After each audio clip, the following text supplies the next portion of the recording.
Усім прывітанне яшчэ раз, з вами па-ранейшаму Зміцер Лукашук, і мы працягваем абмяркоўваць падзеі ў Беларусі і за яе межамі. І будзем мы гэта абмяркоўваць і не толькі гэта, безумоўна, больш шырокую спектр пытанняў мы закранем з прадстаўніком аб'яднанага пераходнага кабінета па міжнародным і еўрапейскім супрацоўніцтве Владимиром Остапенко. Добрый день, спадар Владимир. Вітаю вас, Дміцер, вітаю ваших глядачоў і слухачоў. Ну, я рада, што вы нарэшце упершыню да нас далучыліся ў студыі. Так што думаю, што пачын такі можа быць добры, а далей мы з вами такую супрацу наладзім. Ну, я заўсёды адкрыты да супрацы. Калі вы філіал сваёй студіі зробіце ў Брусэлі, это будзе яшчэ лепш і лягчэй для мяне. Але калі я ў Варшаве, я заўсёды рады вас бачыць і рады адгукнуцца на вашу ініцыятыву. Ну, я б з задавальненнем, конечно, такой карэспандэнцкі пункт у Брусэлі, ну, але пакуль, дзякуй Богу, што хоць зум нам боженька даў, таму можна і такім чынам ладзіць эфіры, ну, але тым не менш. Зраблю за увагу для Еўрарадыо, карэспандэнцкі пункт у Брусэлі гучыць мне вельмі натуральна. Ну да. Пакуль што ўсё упіраецца ў еўрабонды, так бы мовіць, і магчымасці фінансавыя. Ну, але ўсё наперадзе, ўсё можа быць здарыцца ў будучым. Спадар Владимир, давайте з вами закранем, пакуль я вами скарыстаюся і вашым досведам як дыпламата. Усё ж такі чалавек, які шмат гадоў адпрацаваў дыпламатам у сістэме Міністэрства замежных справаў, добра ведае усю кухню і можа перакласці з дыпламатычнай на чалавечую мову усе тыя працэсы, якія адбываюцца вось менавіта ў гэтай галіне. Так вось, 31 ліпеня Лукашенко збіраў дыпламатаў да сябе на нараду і вучыў іх працаваць і жыць. Калі вы слухалі і чыталі, што прамаўлялася, як прамаўлялася, якія тэзісы агучваліся і патрабаванні, якія вылучаліся, які у вас былі ўражанні? Што вы хацелі б адзначыць, што вы выдзелілі для сябе з пачутага? Ну, па-першае, дэжавю. Я гэта ўсё бачу. Я не пабачыў нічога прынцыпіальна новага. Такія сустрэчы перыядычна адбываліся і раней. Апошняя была ў 21 годзе. Я памятаю тыя гарачыя дні, калі яшчэ балела рана 20-го года больш, як яна баліць зараз. Яна зараз таксама баліць для Лукашэнкі. Але я адзначыў для сябе, што у палітры дыпламатычных інструментаў, якімі павінны карыстацца дыпламаты рэжыма, не з'явілася прынцыпова нічога новага. І у рыторыцы Лукашенка не з'явілася нічога прынцыпова новага, таму што, умоўна кажучы, 10 гадоў таму ён патрабаваў павялічыць экспарт, 5 гадоў таму ён патрабаваў павялічыць экспарт. На этой нарадзе это было галоўнае пытанне, якое абмяркоўвалася сярод дыпламатаў. І я адзначу, што галоўная мэта Міністэрства замежных спраў или Міністэрства замежных спраў у свеце гэта, перш за ўсё, палітычныя задачы, якія павінны вырашацца, па разварашэнні якіх ствараюцца належныя ўмовы для развіцця і эканамічных, і культурных, і іншых стасункаў. У выпадку з рэжымнымі дыпламатамі я адзначаю, што ад знешняй палітыкі там нічога не засталося наогул. То бишь это была нарада, як казалі ў савецкія часы, партхоз актыва па пошуку шляхоў продажы нейкай прадукцыі. І трэба адзначыць, што таксама канстатавалася вялікія цяжкасці з вырашэннем этой задачы, тому што яна цяжка вырашалася 10 гадоў таму, яшчэ цяжэй яна вырашаецца сёння. Вот это яго словы про тое, што дыпламаты гэта там не пра палітыку, а пра эканоміку, гэта заўсёды было, тут нічога новага для вас. Але ці не абесцэньванне гэта працы саміх дыпламатаў? Вот чалавек, які вучыўся быць дыпламатам, і нейкія палітычныя наратывы найперш адстойваць інтарэсы краіны, вот і ён чуе такое: ты тут мне не пра палітыку, а трактар ідзі прадай. Вот і як ставіцца? Ну, это якраз, на мой погляд, сведчанне таго, што знешняй палітыкі як таковой у Лукашенка няма. І зразумела, што яе няма і ў сучасным міністэрстве замежных справ Беларусі. Мы ведаем пра ізаляцыю, мы ведаем пра тое, што рэжымныя дыпламаты выключаны практычна з усіх палітычных кантактаў за пэўнымі выключэннямі. Мы ведаем, што Беларусь не мае свае самастойнай павесткі на міжнароднай арэне, а толькі ідзе ў русле вялікага ўсходняга брата. І, на жаль, гэта стварае умовы і для нашых заклапочанасцяў, да, як мы часта кажам, про тое, што сённяшняя палітыка Лукашенко давела Беларусь да сітуацыі, калі ёсць рэальная пагроза страты суверэнітэта. І адзначу, што вельмі сімвалічнымі, на мой погляд, былі апошние словы диктатора на этой нараде: вы хотите суверенитета, идите попытайтесь его отбудовать. Это вынік яго працы на працягу апошніх 30 гадоў. І он, як нібыта гарант суверэнітэта Рэспублікі Беларусь, сёння канстатуе, да, што у адбудаванні суверэнітэта краіны ёсць вялікія цяжкасці. І ён кажа: вы там у МІДзе былі заўсёды перадавымі на гэты конт, а так і было. Міністэрства замежных спраў заўсёды выступала за узмацненне суверэнітэта, незалежнасці краіны. Ідзіце сёння і паспрабуйце гэта зрабіць. Но зрабіць не праз палітычныя крокі, не праз пошукі новых альянсаў, не праз прарывы дыпламатычныя, а праз гандаль, праз продажу трактароў, умоўна кажучы. Я маю вялікі сумнеў, што такая тактыка, яна прывядзе да нейкіх поспехаў на гэтым накірунку. Слухайте, спадар Владимир, можа я нічога не зразумею, мяне з логікай не тое зусім, чым там павінна быць, а як суверэнітэт і колькасць прададзеных трактароў звязаныя адно з адным? Ну, ось это был контекст Лукашенко. Так, як заўсёды ён звязвае Бузіну і ў Киеве дзядзьку. Да? То бишь, ён казаў пра аднаўленне суверэнітэта і казаў, што трэба рухацца, таму ідзіце рухайцеся, прадавайце трактары. Ну, далей, як я разумею, кожны дадумае ў меру сваіх фантазій, але зразумела, што абараняць суверэнітэт трэба інакш, і зразумела, што сёння гэты суверэнітэт знаходзіцца пад вялікай пагрозай. Пад пагрозай, бо некаторыя кажуць, што фактычна яго ўжо не засталося. Там дзесьці можа нейкія там палітычныя там троху, а ўсё астатняга нема. Вось як вы ацэньваеце, як на міжнародным узроўні гэта ацэньваюць? Тут можна много спрачацца, тому што суверэнітэт як такая агульная з'ява, ён такой многоплановый, да, и формально де юре есть такая Республика Беларусь, она займае свое место у Организации Объединенных Наций, она нават галасуе у компании из России, Эритреи и Паўночной Кореи. То бишь формальные признаки суверенитета тут демонструются, хотя мы разумеем, что это не самостойная политика, это политика, подпорядкованная интересам Москвы. Калі мы возьмем военный или военно-тэхналагічны суверэнітэт, мы можем адзначыць для сябе, што Беларусь яго практычна страціла. Таму што, уявіць сабе сітуацыю, дзе вы яшчэ ў міре знойдзеце краіну, праз якую ідуць замежныя войскі, нападаюць на суседнюю краіну, а гэта краіна мае дагавор аб ненападзенні, аб міры і супрацоўніцтве і гарантавала, мае свае абавязкі двухбаковыя о том, што будзе бараніць такія дзеянні.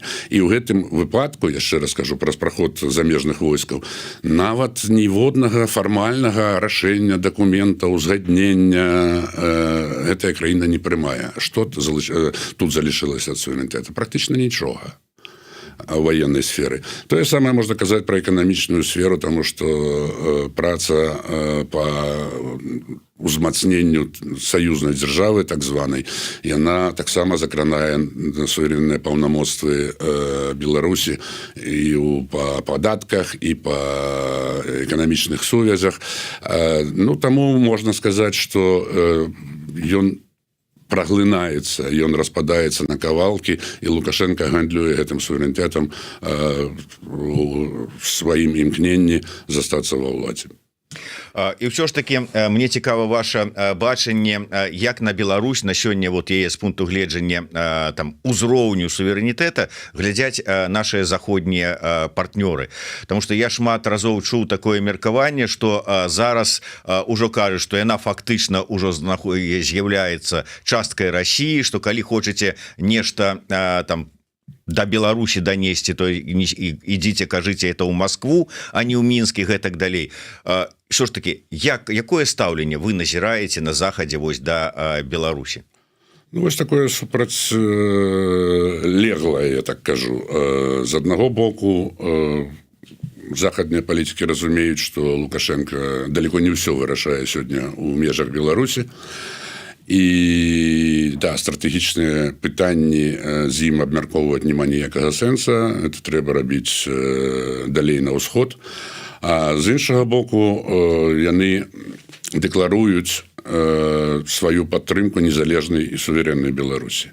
І робяць гэта з нашай падачы, робяць гэта ў супрацоўніцтве з дэмакратычнымі сіламі, канстатуюць сваю падтрымку такога тэзіса, і таму з'яўляецца падставай для развіцця альтэрнатыўных адносін. Таму яны чуюць голас беларусаў, і яны ведаюць, што ёсць пазіцыя Лукашенко. І вельмі важна, што яны вось тут праводзяць лінію раздзелу і дыферэнцыруюць гэтыя пазіцыі, разумея, што з аднаго боку ёсць беларусы, якія выступаюць і за мір, і супраць агрэсіі Расіі супраць Украіны, і за дэмакратычныя каштоўнасці, а з іншага боку ёсць рэжым Лукашенка, які кантралюе тэрыторыю Беларусі, які падкантрольны у сваю чаргу Крымлю, і які праводзіць рускамірную палітыку.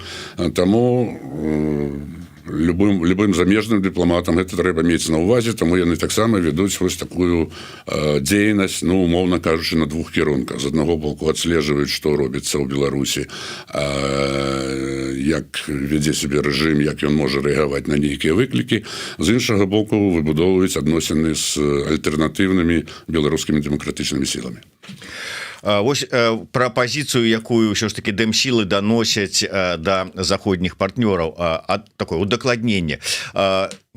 Кажуць, што вот паколькі паглядзець, колькі зараз візітаў, там, скажем, у Святланы Ціхановскай, у іншых прадстаўнікоў дэмсілаў на розныя міжнародныя мерапрыемствы, там, канферэнцыі і гэтак далей, што у прынцыпе той же самы офіс Ціхановскай, ну і пераважнай большасці, можа, іншыя дэмсілы ўзялі на сябе функцыю такую МЗС Беларусі у замежжы. Вы згодны з гэтым? Адназначна згодны. Я наогул не разумею, што робяць сёння рэжымныя амбасады у Еўропе, таму што ёсць пазіцыя еўрапейскіх краінаў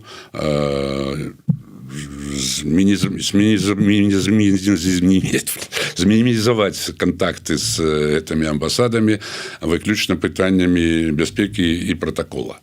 То бишь все астатнія пытанні, это і палітычныя кантакты, і эканамічныя сувязі, і культурнае навуковае супрацоўніцтва стаюцца па-за межамі вось гэтай схемы ўзаемадзеяння. І это вакуум, але каб гэта не было вакуумам, сёння эту нішу запаўняюць усе структуры дыпламатычных сіл, перш за ўсё Святлана Ціхановская, кабінет, координацыйная рада. У нас ёсць шмат падзей, про якія мы можам з гонарам казаць, і вельмі важна, што еўрапейскія партнёры нас тут чуюць і адкрыты для такого супрацоўніцтва.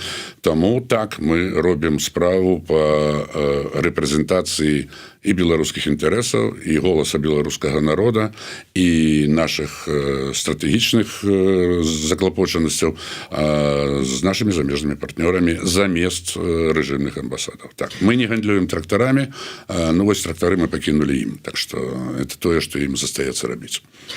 Вот тады патлумачце мне, калі ласка, як ўсё ж таки дасведчаны дыпламат, але і палітык на сённяшні дзень фактычна, ну атрымліваецца так.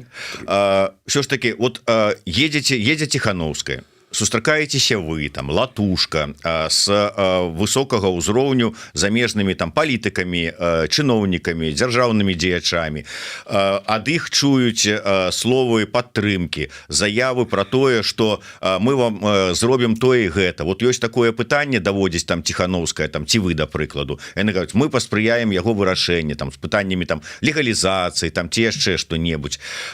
З'язджае Ціхановская, едзеце вы назад з візіта, праходзіць пэўны час, альбо застаецца ўсё так і не вырашаным, альбо часам нават здараецца, што яшчэ больш жорсткія некая сітуацыя, ці там, скажем, здараецца, і праблемы ўзнікаюць у беларусаў. Вот чаму так адбываецца? Яны просто вам кажуць у вочы прыгожае слово, якія вы хочаце пачуць, а потым робяць сваё, ці как бы яны не ўплываюць, нават прэзідэнты пэўных краінаў, на рашэнні, якія прымаюцца ніжэй у іх краіне на нацыянальным узроўні. Ці як вы ацэньваеце? Ну, вельмі цікавае і вельмі складанае пытанне. Паспрабую коротко на яго адказаць і падзяліцца сваім бачаннем. Мы ведаем, як сёння арганізаваны мір. Мы ведаем, як сёння ўзаемадзейнічаюць дзяржавы паміж сабой. Мы ведаем, як працуе бюракратыя і нацыянальная, і міжнародная. Мы ведаем, што дастаткова часта патрабуюцца вялікія намаганні паміж двумя краінамі дамовіцца аб чым-то, распрацаваць адпаведную дамову, потым гэтую дамову рэалізаваць, дабіцца таго, каб яна была выканана. На все это патрэбны час, на все это патрэбныя структуры, на все это патрэбныя людзі. І не заўсёды дамагаюцца ўсяго таго, чаго хочацца. Таксама зразумела, што ў краіне ёсць свае цяжкасці. Там вводзяцца тарыфы, адмяняюцца тарыфы, ідзе гандаль. Тое самае і ў адносінах да нас адбываецца. Ну, давайте успомнім, колькі яшчэ да 2020 года намагаліся мы з Беларусі неяк спрасціць візавы рэжым для беларусаў. 10 гадоў, як мінімум, шлі размовы на гэты конт, пакуль ЕС не дайшоў да сітуацыі, калі мы заключылі пагадненне аб спрашэнні візавых працэдур, напрыклад. Да? І сёння это пагадненне дзейнічае ў адносінах да беларусаў, але не дзейнічае ў адносінах да прадстаўнікоў рэжыму, што вельмі цікава.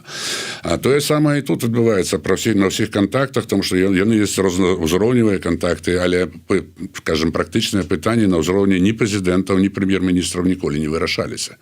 І не вырашаюцца. Ну, можа, толькі ў Беларусі, калі прэзідэнт у нас вырашае ўсё там ад таго, якая бульба добрая, якая дрэнная, і каго там асвабадзіць з турмы ці не. Таму з боку нашых партнёраў міжнародных пачынаюць працаваць нармальныя, звычайныя, прывычныя для іх бюракратычныя механізмы. Калі ёсць нейкі палітычны месседж, які потым трэба рэалізаваць на ўзроўні там выканаўчай улады у нейкія нарматыўныя дакументы, і на базе гэтых нарматыўных дакументаў будзе змяняцца практыка. Вы адзначылі цяжкасці, з якімі мы сутыкаемся. Я магу адзначыць дзесяткі кейсаў паспяховых, калі пытанні вырашаліся, калі выпрацоўваліся рэкамендацыі, калі на базе гэтых рэкамендацый змянялася палітыка, і ў выніку беларусы атрымлівалі адказы на свае пытанні. Это адбывалася шматкратна і ў Польшчы, і ў Германіі, і ў іншых краінах. І эта праца, яна ідзе, яна мае свой алгарытм, яна мае свае бар'еры, нейкую такую кансерватыўную тэндэнцыю, але тое, што мы робім, якраз накіравана на змяненне гэтай палітыкі і на змягчэнне адносінаў да беларусаў, таму што прынцыповае пытанне тут мы спрабуем і дамагаемся таго, каб замежныя партнёры дыферэнцыравалі беларускі народ, беларусаў у замежжы ад рэжымнай палітыкі, ад рэжыму Лукашенка, і ёсць шмат кейсаў, калі нам это паспяхова удаецца. Ну, яны там, можа, і падзяляюць, але у той жа час такое адчуванне, што, прычым это нельга казаць, што там у нейкай асобнай краіне, а такі агульны тренд больш такое жорсткага стаўлення ці пагаршэння стаўлення да мігрантаў увогуле, а беларусаў атрымліваецца у тым ліку, не? Ну, так, звычайна, это, можна сказаць, назваць агульным трендам у Еўропе сёння. сёння, але давайте уявім сябе на хвілінку, калі б не было намаганняў з наших намаганняў з боку дэмакратычных сілаў Беларусі, то усе наши заклапочанасці, якія тычацца абароны правоў грамадзян, яны былі б скінуты ў расійскую карзіну. І ніхто б далей даже не клапаціўся, што тут рабіць з беларусамі, да? Таму што была б агульная пазіцыя Расія, Беларусь, брацья навек, агрэсары, бар'ер, і няма пытанняў больш. Самое простое вырашэнне этого пытання, мы знаходзімся сёння ў прынцыпова іншай сітуацыі. І таму я думаю, што усе нашы намаганні прывялі нас да того пункту, дзе мы сёння ёсць, але зразумела, што нам трэба змагацца і ісці далей. Таму што гэтыя інтарэсы, на жаль, сёння мы маем па розных ацэнках міграцыю да мільёна чалавек з Беларусі, это новая міграцыя, скажу так. І праблемы гэтых людзей не зійдуць у ноль заўтра, да? Яны будуць, можа, накоплівацца, і таму нам трэба з гэтым працаваць, і мы актыўна працуем, мы выбудоўваем гарызантальныя сувязі в залежнасці ад краін на розных узроўнях, мы размаўляем пра гэта на высокаўзроўневых сустрэчах, і мы размаўляем з гэтым на эту тэму з дэпутатамі заканадаўчых органаў. Вось все это ў комплексе і дасць у выніку той результат, да якога мы імкнемся. Ну, спадзяюся, але вот вы кажаце пра станоўчыя кейсы, яны сапраўды ёсць, але як працуе свядомасць у чалавека? Вот ёсць, малодцы, хорошо, але это вы робіце сваю справу, а потым пачынаецца, а чаму у Літве столькі такія беларусаў праблемы з атрыманнем ВНЖ, колькі прызнанняў там пагрозай нацыянальнай бяспецы, там жа офіс Ціхановская сядзіць, яна што, не можа пайсці там і давесці сваю думку? Чаму ў Германії адмянілі гуманітарныя візы для беларусаў? І ввогуле, чаму ў Германії рускіх прымаюць з распрасцёртымі аб'яццямі, а ў беларусаў пастаянна нейкія праблемы? Чаму ў Чэхіі нейкі візавы бан, чаму ў Грузіі свае праблемы, дэмсілы, чым яны займаюцца, нічога не робяць? Ну, так логіка працуе. Ну, если она так працуе, трэба, каб вы працавалі больш актыўна і больш дэманстравалі нашим гледачам і слухачам паспяховыя кейсы. Але, давайте яшчэ раз адзначым для сябе, да, што ёсць агульная тэндэнцыя. Да, агульная тэндэнцыя сёння накіравана на ізаляцыю Расіі як агрэсара ў вайне і на ізаляцыю ўсё того, што з гэтым агрэсарам звязана. На жаль, сёння Беларусь звязана вось гэтым злачынствам агрэсіі з Расіяй, і непазбежна гэтыя последствия будуць до нас дакатвацца. Справа уже ў іншым, наколькі мы зможам сваімі намаганнямі за мяжой гэтую сітуацыю палепшыць, змяніць і перанакіраваць у іншы бок. Будзем працаваць. Я вам працытую, паколькі вы шмат расказалі пра тое, колькі добрага, яно сапраўды так ёсць, робіцца на міжнародным узроўні для адстойвання інтарэсаў беларусаў і адстойвання вырашэння іх праблемаў. Не ўсё атрымліваецца, так это заўсёды так бывае, але тым не менш. Я вам одну цытату, паколькі мы зараз... Не маю? Не вашу, мне просто цікава ваше меркаванне. Я цытую, я думаю, што, можа быць, вы ўжо бачылі гэты допіс, а не, так можа здагадаецеся, хто напісаў.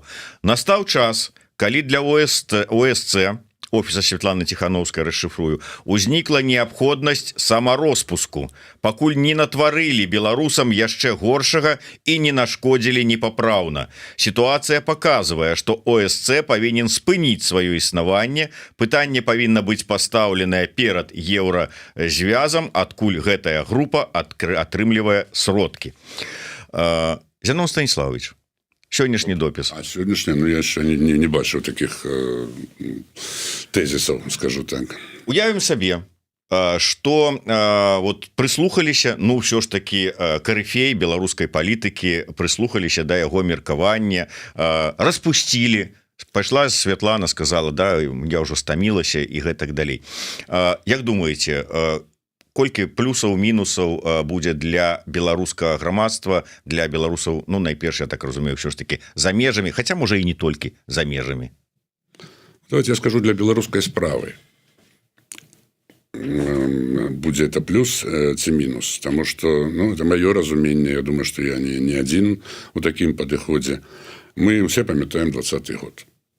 20-й год до сих пор памятае Лукашенко. Апропо на этой нарадзе с рэжымнымі амбасадарамі ён заявіў, што мы больш 20-го года ніколі ў Міністэрстве замежных спраў не дапусцім. Да? Памятаем это яркія дні. Мы разумеем, што народ у 20-м годзе сказаў катэгарычна не Лукашэнкі і падтрымаў Светлану Ціхановскую, якая атрымала неабходную легітымнасць, каб прадстаўляць і беларускі народ, і яго інтарэсы. І яна это робіць, пачынаючы з 20-го года. Робіць актыўна, робіць вельмі эфектыўна, дастаткова эфектыўна, і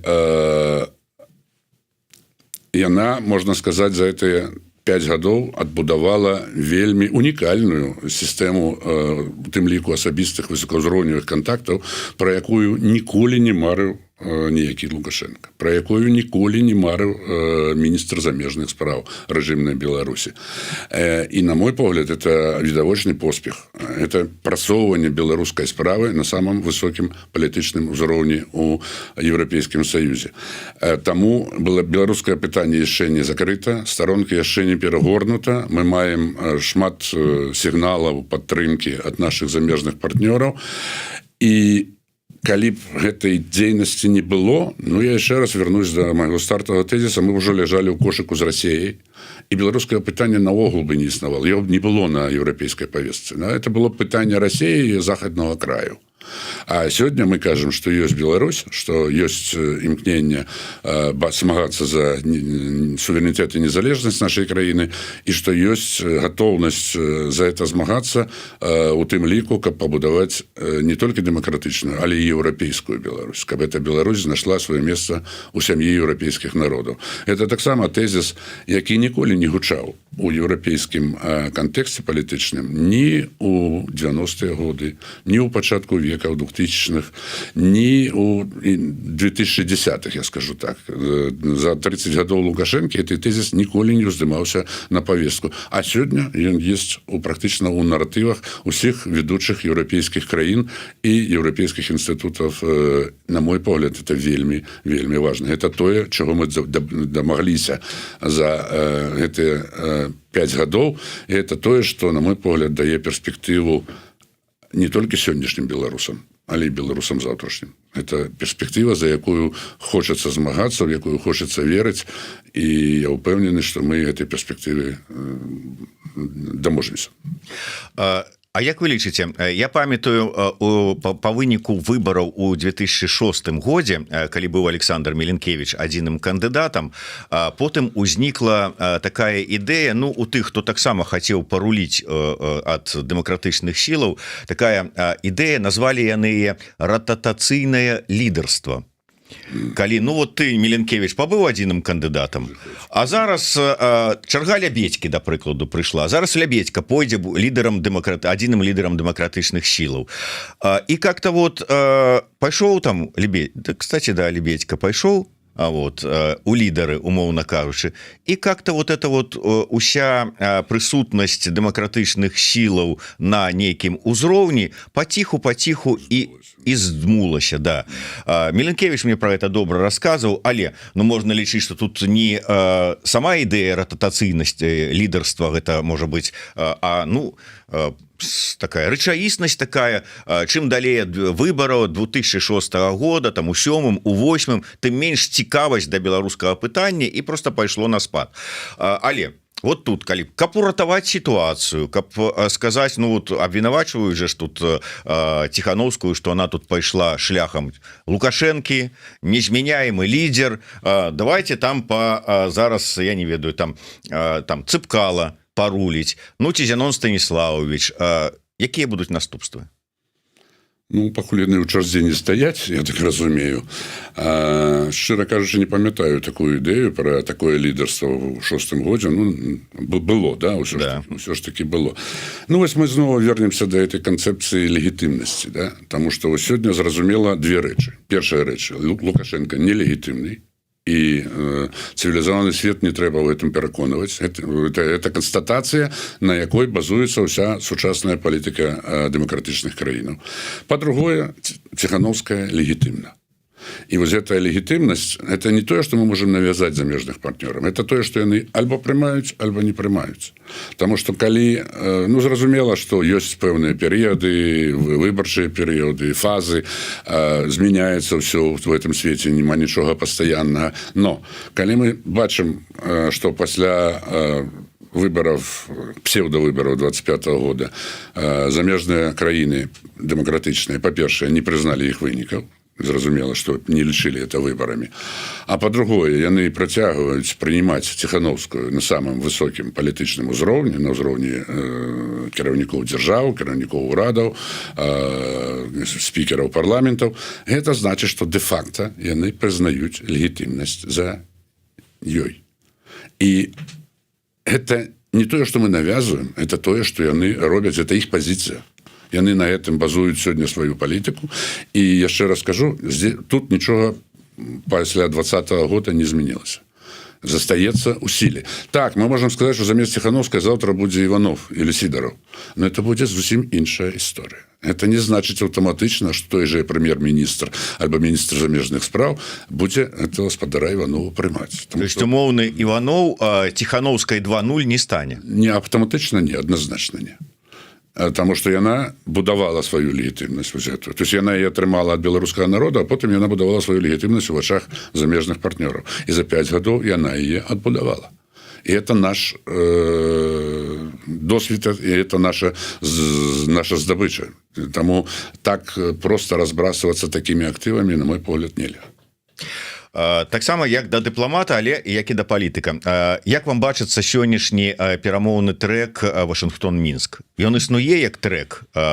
Ідзе размова сапраўды, што вось цягам года ўжо ідуць нейкія кулуарныя перамовы, якія толькі што выйшлі ў публічнасць і гэтак далей. Вот як вы ацэньваеце сам? Нет, ну, тут адбываецца тое, пра што мы ўжо размаўлялі. Да? Злучаныя Штаты Амерыкі з аднаго боку падтрымліваюць актыўны дыялог з дэмакратычнымі сіламі. І мы это рабілі заўсёды публічна. Это стратэгічны дыялог, які адбыўся ў Вашынгтоне у 23-м годзе, а потым ён адбыўся у Вільні ў 24-м годзе.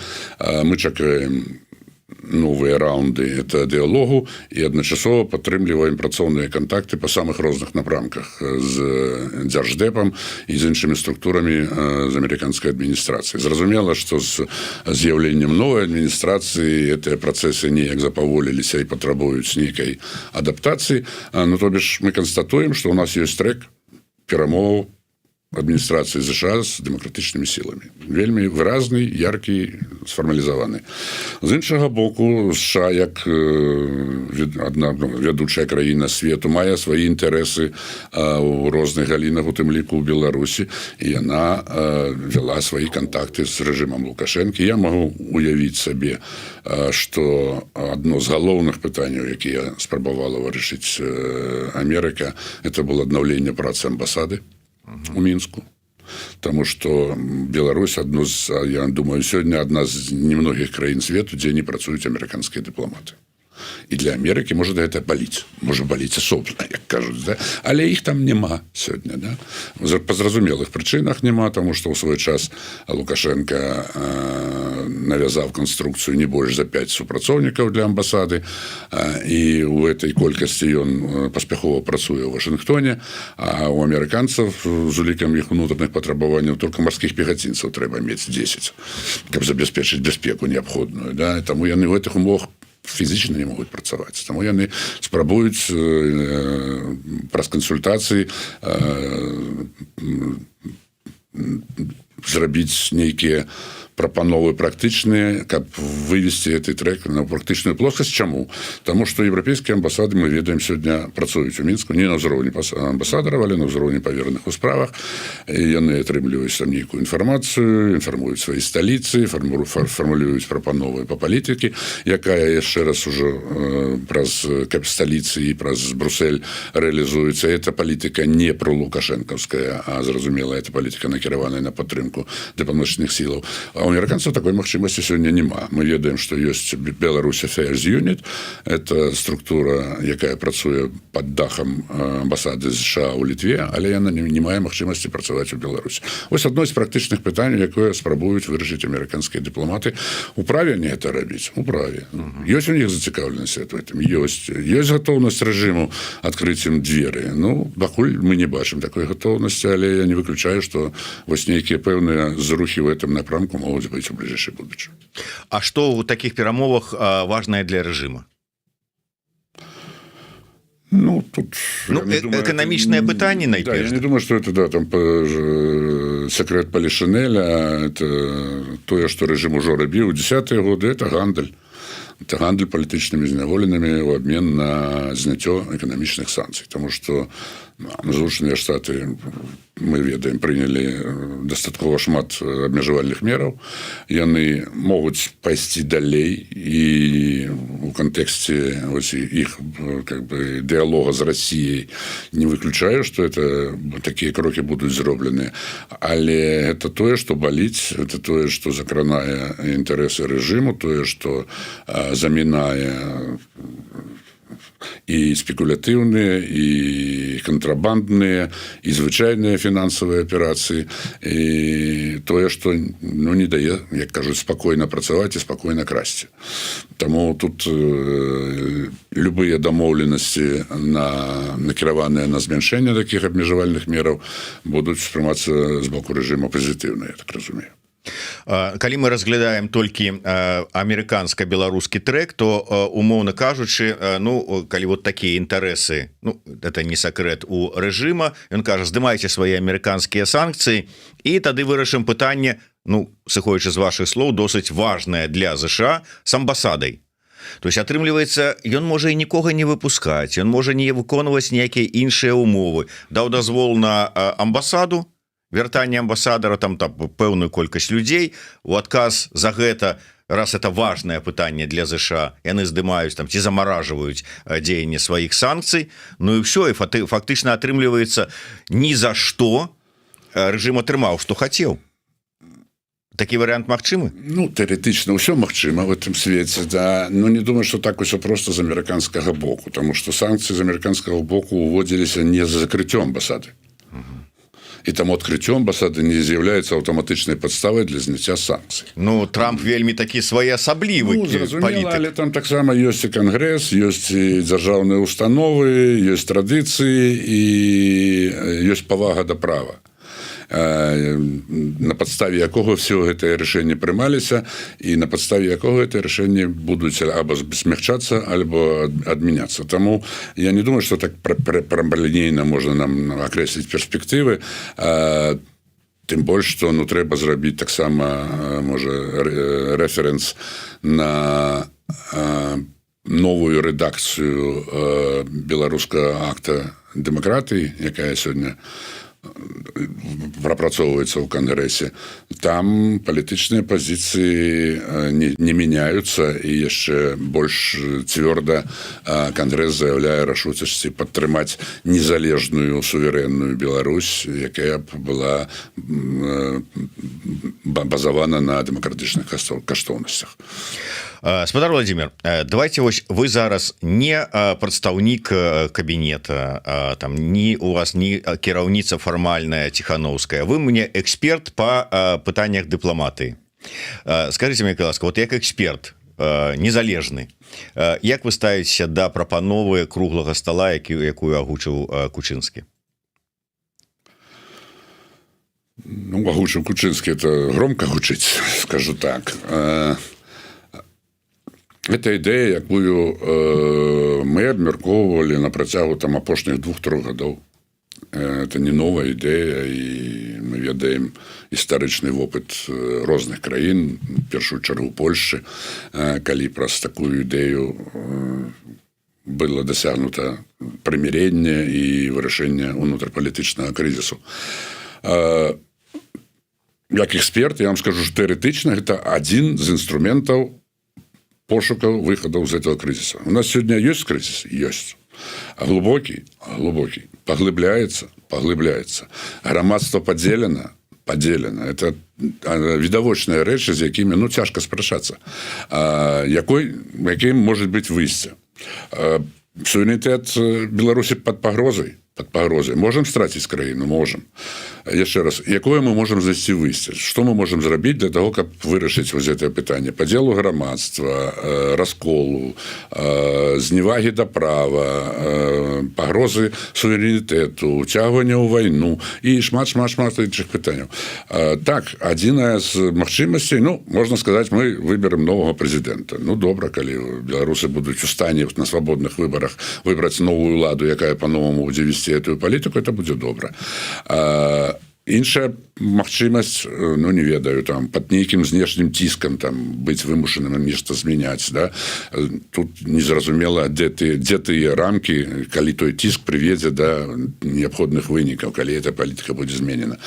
Альбо трэцяя тэарэтычная магчымасць, калі з абодвух бакоў будзе разуменне, што нешта з гэтым трэба рабіць, што для того, каб нешта зрабіць з гэтым, нам трэба дамовіцца, нам трэба выпрацаваць нейкі алгарытм працэдуры дзеянняў, па выніку якіх будзе вырашана вось гэтае пытанне, вот так мы вырашым тут, вось так мы вырашым тут, каб, па-першае, захаваць краіну, па-другое, аднавіць законнасць, па-трэцяе, здабыць нацыянальнае прымірэнне. І тэарэтычна выглядае як вельмі добрая перспектыва. Да? Практычна. Яна будзе яшчэ больш добрай, калі за гэтую перспектыву будуць таксама галасаваць, альбо будуць яе падтрымліваць уплывовыя замежныя актары. Будзе это Еўрапейскі звяз, будзе это Злучаныя Штаты Амерыкі. Як гэта і адбывалася, шмат ёсць тоўстыя кніжкі, якія напісаны па peaceful regulation, па мірнаму рэгуляванню унутрапалітычных крызісаў. Это вельмі шырокая прэцэдэнтная база, якая таксама служыць такім падспор'ем для падыходаў да гэтых тэматыкаў.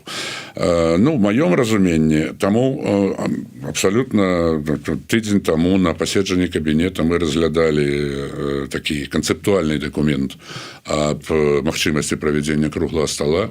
Мы падыскусавалі там розныя моменты, але мы, в прынцыпе, узгаднілі гэты дакумент як аснову для нашых далейшых практычных дзеянняў. Да? І я разумею, што як эксперт, калі мяне пытаеце як эксперт, што далейшыя дзеяння ў значнай ступені будуць залежаць ад першай падтрымкі гэтай ідэі з боку замежных партнёраў. Ад таго, як яны могуць уключыцца ў гэтую працу, як яны могуць там дапамагчы усталяваць нейкія кантакты, меседжы, сігналы, якая будзе зваротная рэакцыя. Па-другое, зразумела, ад пазіцыі іншага боку, таму што патрабуецца двое, каб танцаваць танга. Але, на мой погляд, вось гэтая праца, яна яшчэ не пачыналася. І мы павінны яе пачаць. Я думаю, што публічна, не публічна яна будзе распачата. Да якіх вынікаў это прывядзе, залежыць, як я ўжо сказаў, ад многіх фактараў. У тым ліку ад гатоўнасці з боку рэжыму альбо людзей з боку рэжыма думаць не пра сіюмінутныя інтарэсы Лукашенка і пра тое, як яму застацца ва ўладзе, а пра тое, як будзе жыць наша краіна праз 5, 10, 20 гадоў. На сёння вы гэтую гатоўнасць назіраеце? Я яшчэ раскажу, каб нешта казаць больш вызначанае, трэба правесці адпаведныя кантакты. Да? Мы толькі тыдзень таму удакладнілі нашу базавую стартавую пазіцыю аб прынцыповай гатоўнасці ісці па гэтаму шляху. Мы эту пазіцыю дэкларавалі і будзем чакаць на рэакцыю. Усё ж таки, глядзіце, здаецца, дэмсілы увогуле беларускае грамадства, якое знаходіцца ў выгнанні, знаходіцца у досыць такой аслабленай пазіцыі адносна таго ж самага рэжыма, які можа там сабе дазволіць не заўважаць, працягваць рэпрэсіі і гэтак далей. У той жа час, агучваючы ідэю круглага стола, ставяцца умовы. Ці ў той сітуацыі дэмсілы, каб ставіць нейкія пэўныя умовы, на якіх умовах мусіць адбыцца гэты круглы стол і што там павінен зрабіць рэжым? Я бы это умовамі не назваў. Зразумела, калі вы какую-то новую концепцию продвигаете, вы думаете, в каких умовах она может быть реализована. Эти умовы могут быть вельми твердыми, они могут быть широкими, они могут быть маленькими. Это все то, что я называл бы переговорной позицией. Когда есть имкнение дасягнуць нейкай дамоўленасці, узгадніць нейкую працэдуру, в якой удзельнічае больш чым 2 актора, 3, 4, 5. Зразумела, што это павінна быць агульная згода на стартавыя працэдуры. І зразумела, што з кожнага боку могуць быць, а могуць не быць гэтыя умовы. Это тое, што яшчэ раз з'яўляецца прадметам перамоў, і это тая праца, якую яшчэ патрэбна зрабіць. Скажите мне яшчэ, як дыпламат, Кучынскі той же самы сказаў, што падчас зараз удзелу у канферэнцыі ў Хельсінкі, здаецца, там на АБСЕ, ён перадаў прапанову правядзення круглага стола кіраўніку дэлегацыі рэжымнай. Калі чытаеш потым больш падрабязна, ён піша: ну вот там мы жылі ў адным гатэлі, каля ліфта, падышоў і яму выказаў. І так думаеш, а наколькі вот гэта такое вот перадаў можна ўспрымаць сур'ёзна? Вот скажите мне, як дыпламат, працуе такая дыпламатыі такая перадача прапаноў каля ліфта, там дзе-нибудь у сталовай, у пераходзе? Ну, теоретычна все можа працаваць. Мы ведаем, што ёсць дыпламатыя публічная, ёсць дыпламатыя непублічная, ёсць каналы перадачы інфармацыі афіцыйныя, ёсць неафіцыйныя. У залежнасці ад абставінаў розныя могуць быць захады ўжывацца для того, каб эту інфармацыю перадаць. Ну, калі ёсць разуменне, што вось гэтая інфармацыя трапіла на другі бок, ну, можна лічыць яе пераданай. Наколькі там афіцыйна, неафіцыйна, это іншая будзе справа. Галоўнае, каб не было перашкоды таму працэсу, да? І я думаю, што на першых этапах развіцця этой ідэі хутчэй павінны ўжывацца непублічныя і афіцыйныя метады, чым публічныя і неафіцыйныя. Вот як працяг тады. Ваш калега, як па дыпламатычнай працы, так і потым па працы ў кабінеце, Валерый Кавалеўскі раскрытыкаваў вельмі гэтае ўсё і саму ідэю круглага стола, ну а больш за ўсё тое, што яна была агучана, якой форме агучана і гэтак далей. І сказаў, што гэта ўвогуле педаліраванне гэтай тэмы можа паставіць пад пагрозу перамовы амерыканска-беларускія. Як вы ацэньваеце вот публічнасць, агучванне, ввогуле вот спробу вот эту ўсю тэму ўнесці ў повестку дня? Яно бяспечнае, небяспечнае? Ну, я б таких прамых сувязей паміж публічным агучваннем там ініцыятывы і беларуска-амерыканскімі перамовамі не ставіў, да? Тому что, ну, давайте пачнем з таго, што з большасці тое, што мы робім, на 99% публічнае. Можа, занадта публічнае, так скажу, хаця нас крытыкуюць за адсутнасць там транспарентнасці і той же самай публічнасці. Таму пэўныя рэчы патрабуюць цішыні. Тут я уже казаў про тое, што мы яшчэ раз зацвердзілі канцэпт ідэі круглага стола і дэкларавалі сваю гатоўнасць з гэтым канцэптам працаваць. Як далей будзе эта праца ісці, праз якія каналы, праз якіх партнёраў, там напрамую з рэжымам, праз амерыканцаў, еўрапейцаў, Ватыкан. Тут можна рабіць спекуляцыі вельмі шмат. Але давайте пакінем это как бы на потым. А з другого боку ёсць рэальныя рэчы. Ну, две краіны размаўляюць пра адкрыццё пасольства альбо пра вызваленне палітвязняў. Ну, публічная заява, а намеры рабіць нешта, ну, не мае ніякага прамога ўплыву. На мой погляд, я б тут не драматызаваў сітуацыю. Ну і на завяршэнне таких два кароткіх пытання. Першае, ўсё ж таки, як дыпламат, як вы лічыце, ці не прыйшоў час пэўныя санкцыйныя абмежаванні здымаць дзеля таго, каб беларусам было лягчэй? Я маю на ўвазе тыя ж самыя на Белавія накладзеныя абмежаванні, каб лётаць маглі. Ну, можа быць, каб цягнікі пайшлі ў Вільню ды ў Варшаву і ў Берлін. Ну і гэтак далей. Ну і санкцыйныя таксама, можа быць, там Кныровіч вельмі любіў расказваць пра тое, што вот абмежавалі доступ туалетнай паперы да секонд-хенда і гэтак далей. Ну, это перабольшванне, конечно, але такое адчуванне, што шмат такія абмежаванні, яны, ну, ніяк не закранаюць не то, што Лукашенко асабіста, але і рэжым, але б'юць па шараговых беларусах. Ну, тут можна много спрачацца, па-першае, по кому яны б'юць, перш за ўсё. Па-другое, вось калі мы кажам, не пора ли здымаць абмежаванні, не мы іх уводзілі.